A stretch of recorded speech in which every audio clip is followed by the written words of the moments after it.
Good afternoon, guys. This is Mr. Smith, and we are at part 3 of the ComApps credit recovery assignment. So if you haven't already done part 1, you go back and watch that one.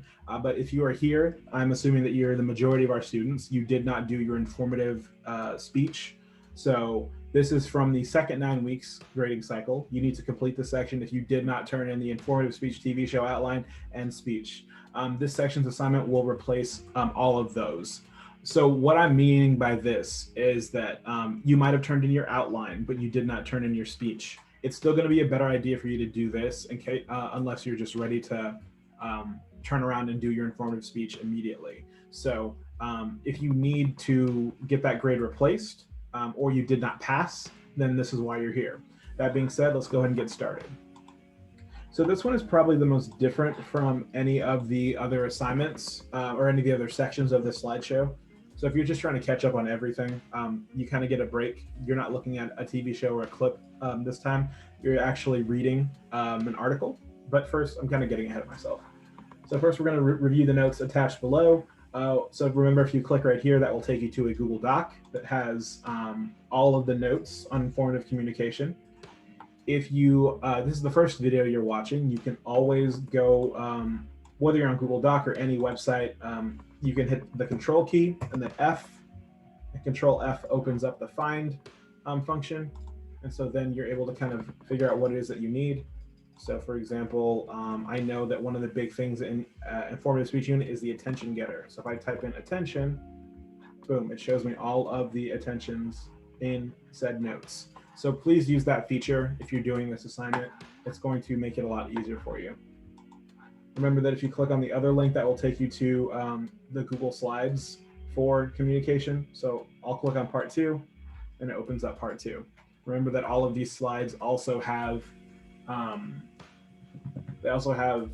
audio by Dr. Rodriguez that is going to help you understand something a little bit better.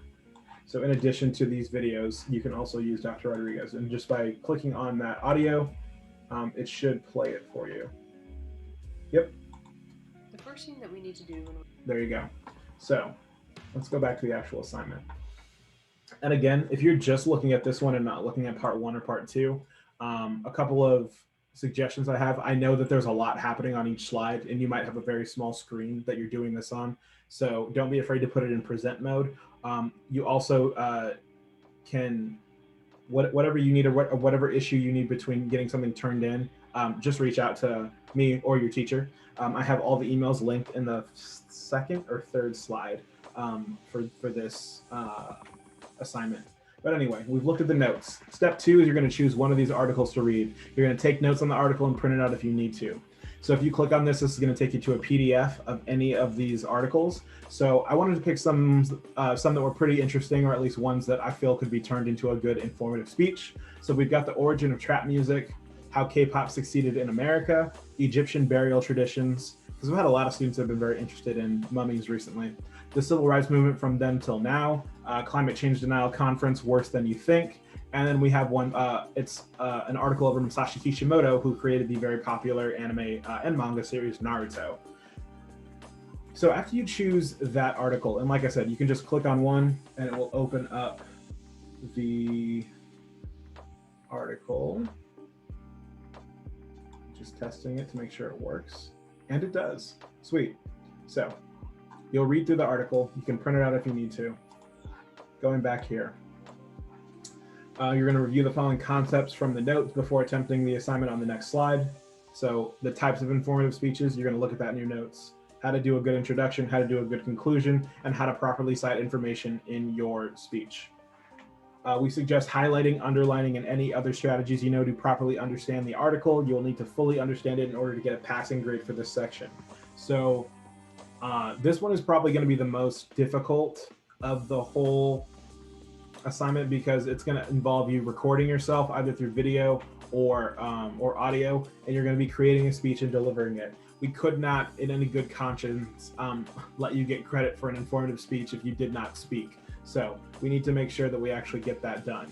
So if you click on the next slide, it should take you, here we go, to basically the assignment. a recorded presentation. Based on the article you chose from the previous slide, you'll outline a speech, record it, and attach it to this section. Video is preferable. You will deliver the information you just read in the form of an informative speech. Depending on your article, you're either providing an explanatory, definition, or descriptive speech. If you need a reminder for how to properly record a video, click here for a reminder on what you can use. And if you click on that, you might have remembered it because I went over it in class.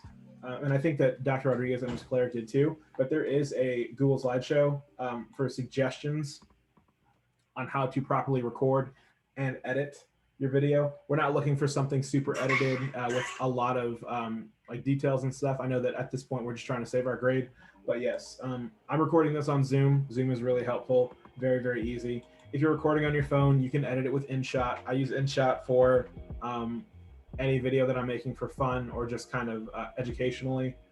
Next we have iMovie, which only works for Apple products, but it's still a really good one. Capwing is one that I just found. It's all online, so if you have a Chromebook, it's very easy to use. And I believe that all of these will take you to the website. Yes, they do. So if you click on that, I'll take you to the website. And then YouTube is good for recording and editing as well. I'm pretty sure you can just log into YouTube. You all have a student account, by the way. You can literally just hit like record, and then it turns on the camera, and you can just give your speech like that. Of course, you can do any other thing that we did not mention. I know that some students turn their speech in using TikTok. Some use Instagram Reels because with all those video editing abilities, it makes the video more, I guess, more accessible and more fun. But that's one option that you can do. So you can click there as a reminder. Whoops, don't want to get ahead of myself. There we go. Okay. Now your speech should have an introduction. You need to reference your article twice. So that means you need to use 2 direct quotes from it. Now, when we say quote, we don't mean someone talking. We just mean word for word information from said article. So you can say stuff like, in this article, it stated that Masashi Kishimoto was blah, blah, blah. Or they say that according to the article, trap music was started by blah, blah, blah. Okay. So you're basically using the reference from that, showing that you learned information and you're pushing that information out to your audience. So right here is a place for you to write your outline. I'm going to go ahead and jump out of presentation mode just so that it's a little bit easier to see. Even though it's very, very small, you can actually start typing your speech in here. So how will you start your speech to get their attention? You can say, hey, everybody, or something like that. Okay. There's a place for you to type your statement of purpose, relevance of topic, and then it kind of reminds you what your main points of your speech are. Main topic 1, reference 1. So reference 1, remember, is the evidence from your article that you're using in your speech. Main topic 2, and then I also highlight right here, you can have more than 2 main topics. I just want to make sure you talk about at least 2 different aspects of the article. Choose another direct line from the article to make your speech better. And then we have the conclusion, summarizing your main points, restate your purpose, and then round it out. A lot of students were curious about what rounding it out means. So I just put right here, that means that you end your speech in an interesting or exciting way. A lot of you guys watch YouTube videos. You've seen your YouTubers start and end the shows start and end their videos the exact same way. Maybe they have like a certain sign off, or maybe they say something special. And that's all that I'm asking you guys to do. So just end your video in an exciting or interesting way. And then once you're done, you're going to record it, post the video speech on the next slide. So I've already gone over what you'll need to properly make sure that the speech is recorded. Almost lost my headphones there. But then again, if you haven't watched the other videos, you can click right here and that will take you to the online voice recorder. And this one doesn't get your video, but you can just literally hit record, read your speech, download it as an MP3 file, add it to your Google Drive, right click on it in your Google Drive, click on get link. You'll get the link, but also it'll say restricted. You're going to click it from restricted to Northside ISD. Maybe I should just show you guys this.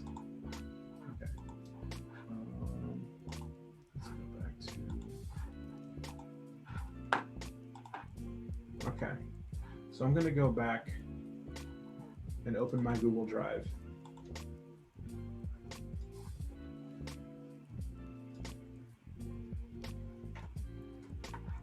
Okay, so for example, there is the article that I just pulled up on Masashi Kishimoto.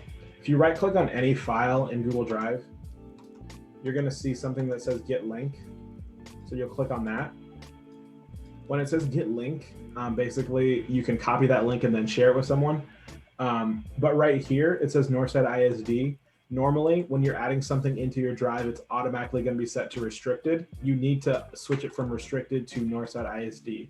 Otherwise, any file that you add into your slideshow is going to be unviewable or unlistenable by anyone else that accesses it. So it's going to be very important that you do that.